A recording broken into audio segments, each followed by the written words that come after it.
What's up, everybody? It's the Rice Rocketeer, and today's a very good day, you guys. It's been kind of a crazy month. Career switch, 2 bike switches now. As you can see, I've upgraded. I had the 2020 Street Triple R, which was great, and I loved it. It was the low seat height. But this guy came in the other day and I just couldn't resist. I got a good deal on my trades. I got rid of my Vespa and the R, and I traded up for the RS, the 2024 Triumph Street Triple RS. Now, oh man, it's a world of difference, even from the R. I mean, it's a huge jump, not only in terms of years. There's a whole bunch of new tech in this bike that makes it just feel incredibly lively, responsive, and just a blast in a way that even the R wasn't. The R was a great bike. I only had it for like a month and a half, but you know, I was kind of silly not to make that jump because the opportunity presented itself. So here I am trying to break in the bike. The break-in part is really hard because you just want to rev this bike out and really feel the power. The power all comes at the top end, supposedly. So I'm not even feeling the true potential of this bike. But even so, in the mid-range and down low, it's incredibly smooth. That is the number one thing that I notice, is how smooth this bike is. You know, transmission, so shifting from, you know, all the way from 1 to 6 is just seamless. There's no hiccup. The Quickshifter is on point. The minute you touch it, there's no blip, there's no nothing. It just seamlessly goes to the next gear, which I love. Also, the upright seating position, a huge fan. The dash and everything is just kind of located below you, so you don't really focus on it. And that's the one thing I hate about having the dash in front of you, is it's kind of a distraction. So it's nice to have that out of the way and just completely off of your mind until you want it, and then you look down.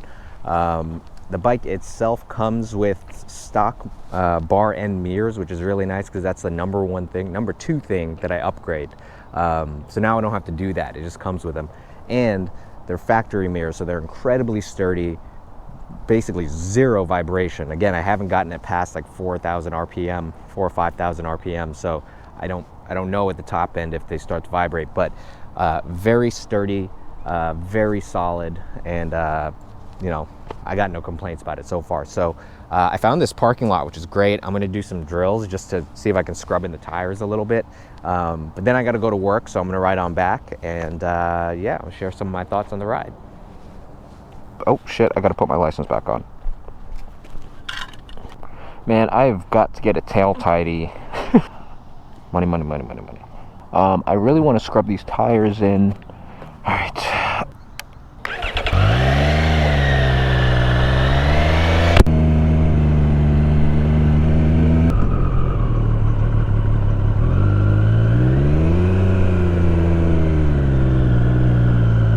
Figure 8s. Oh, dropped there a little bit. Woo! So maneuverable. Oh, my right side sucks. It always has. Oh, not bad. Not bad. It's easy on this bike.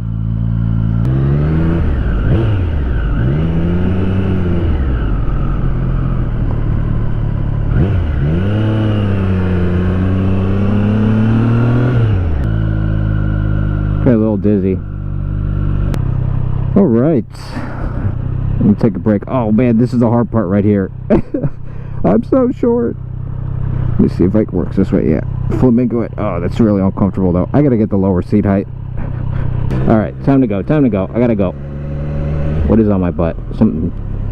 Oh, I gotta close my bag. Short rider problems. Oh, it kills me to have to keep this under a certain rev range, the break-in period. Oh, not fun. Not okay, guys. You know, it'd be great if there was like a company, or maybe if they offered a pre-broken in bike. I guess that's just pre-owned. That's a bad idea. That's a terrible idea. Never mind. Yeah, this bike is just, you know, incredibly smooth compared to the R. I don't feel anything. It's like a very gentle minor hum, and that's, you know, what the triples are known for, just being so smooth. and it doesn't take a lot. Like, you don't have to get it high up in the revs to feel that torque, which is really nice. The mid-range and even the low, you know, the low down is great. No complaints. I don't want to get too excited. Very easy to throw this bike off the road. Suspension is absolutely amazing compared to my last bike, really to any of my bikes other than the Indian. The Indian was very plushy. This is, you know, I've never had Olin shocks before, but I know their performance. They're the you know, suspension of choice, and they seem firm and responsive, but still plushy when you want them to be. So they're, you know, it'll take a little longer to understand exactly what's going on, but they just feel so premium, and that's fantastic, especially coming from the this 2020 Street Triple R. The bike was lowered and the suspension was really tough, which was kind of nice. It was responsive, but it just didn't make for the most pleasant ride. And granted, that bike had a couple previous owners, so that could just be from how it was treated. I don't know, it could be a number of things, but all I know is that this feels worlds different. Complete upgrade. I really wish I wore my sunglasses or tinted visor. I am dying right now. Very, very rev happy. I just want to lay into it. I'm being a good person. I'm doing it the right way. I don't know, guys, what do you think? I know there's two different schools of thoughts for breaking in. One is ride it like you stole it, the other is kind of follow the manual and be a good guy, I guess. That's how you could best describe it. I'm kind of in between. I think the general rule that I stick to is try to vary the revs up and down, and don't try to get them too high. Obviously, keep them low. Right now I'm at 4. That's really what I try to adhere to, but I do try to keep it low in the speed. But once you're on the highway, you can't really slow up traffic. What do you guys think? Let me know in the comments below. I know that's like an age-old debate, though. Oh, some crazy-ass drivers. The Quickshifter on this is fantastic. Oh my god. So the Quickshifter on my 2020, I think just from being used and from being old, was a little choppy. It also is probably one of the upgrades, one of the many upgrades that Triumph made to this year's Triple. It's so, like, you don't even feel it. I mean, you feel a click to let you know that it's happening, but it's seamless, as opposed to my last one. Sometimes I had to kind of put some real effort into getting the shifter up or down. Also, the revs don't dip that much. When shifting with the Quickshifter before, you'd hit it and then you kind of feel the bike, well, depending on which way you're going, up or down, you'd either feel slow down or it would kind of just hiccup and then continue. So this is really nice. It's literally like downshift, downshift, downshift. Nothing. No feeling, no difference or anything. And it is so easy to flick that bike.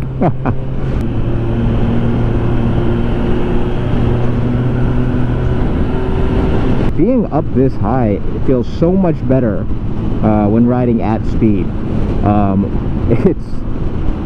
God, I feel like I can actually see the road.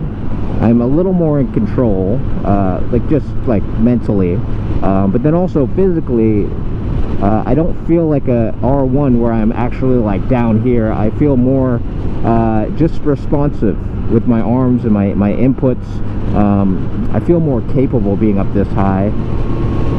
And obviously angle affects ergonomics, so I automatically feel like I'm getting sucked into position rather than being buffeted back.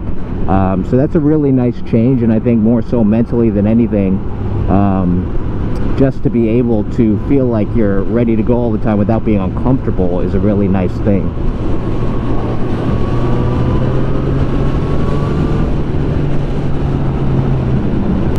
I do have cruise control on this bike. I don't know. I should. I don't really want it though. I you know, all the times that I've had cruise control on a bike, never really used it. God, it is a gorgeous day. You know what? We are long overdue for a day like this. It's dry heat. It's not even hot, actually. It's cool. It's morning. It's like 7 o'clock, 7:30, probably 8 o'clock now. I don't want to look down at the dash. Oh, another thing that's really nice about this bike, it's a combination of the higher seat position, but also the way the dash is oriented. It's all low. Hold on. It's all very low, so it's out of the way. Like, I'm not looking at my dash whatsoever, and it actually is a strain to look down, which sounds like a negative, but it's nice because you're in the ride and you're not distracted. Like, I don't need to see all of that stuff, and oftentimes I felt with a lot of my other bikes, it didn't make any sense to have it up front in front of me because it's just a distraction. So I'm just in the zone, I'm focused, I'm riding, and that's something I really like about this, the orientation of this bike. Not behind anything. They also give you the bar end mirrors to start, so they're very effective, and I think if I turn them the other way it'd be even more effective. But you know, they're nice. They're not the big rabbit ears that usually come with the stock bike, and I love that because usually I have to pay to get those switched out, so saves me some cost. They look very good, but they're factory. Alright guys, so I just touched down at Triumph Brooklyn, where I now start my work day.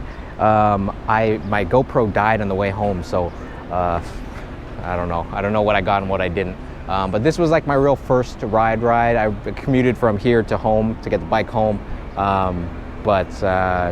you know, this was my first real feel of the bike. So I'll do a full-on review later, and I'll also probably go for a ride on Monday or something. Yeah. Thanks for tuning in, guys, and make sure to give me a subscribe if you like motorcycle content like this, and check out my channel.